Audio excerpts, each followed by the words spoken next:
Meet my bride, let's go for a ride in my newfangled automobile.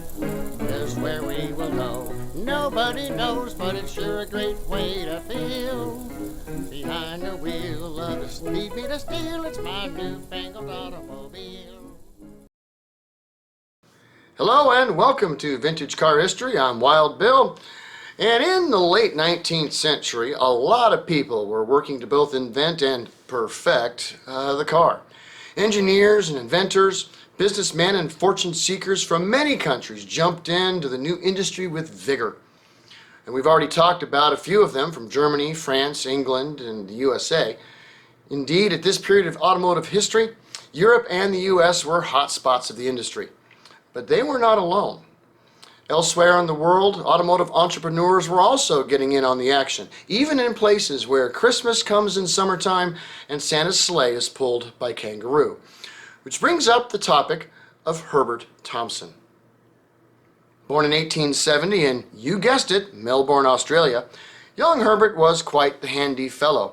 His father Henry was both a wheelwright and contractor, and Herbie worked by his side since he was old enough to hold a hammer.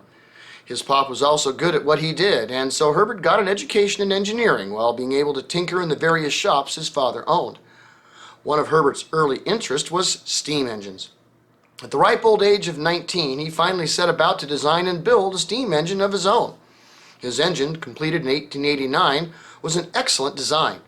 It was a small yet powerful compound engine that could be fitted to a vehicle. And it was fitted to a vehicle, a small boat. But Herbie wasn't done yet. A sidebar about a compound steam engine. This is pretty much another term for an expansion engine. In a simple steam engine, the steam pushes a piston and is then vented to the air or to a condenser.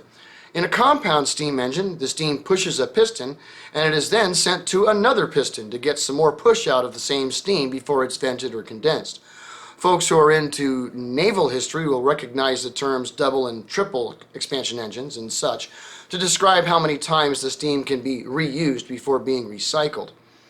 Now this does beg the question, were triple expansion engines used in cars? Well, no.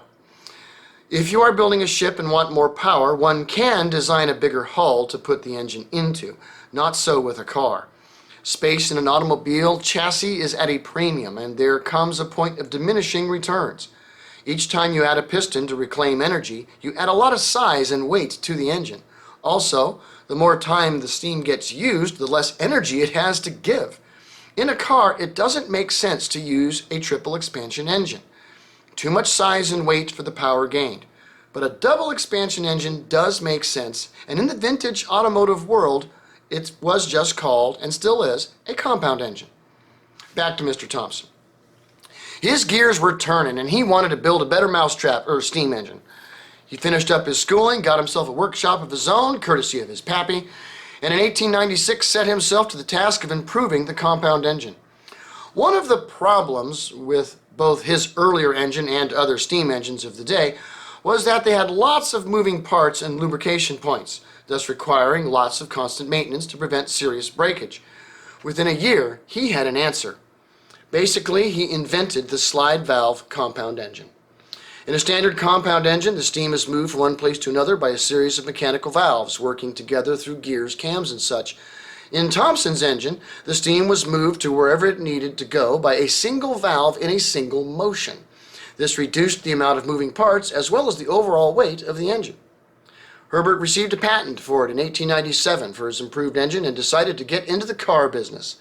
He came up with a basic rugged car to wrap around his engine and built his first car in 1899. He was quite enthusiastic about his new creation and was keen to demonstrate to the Australian people what it could do.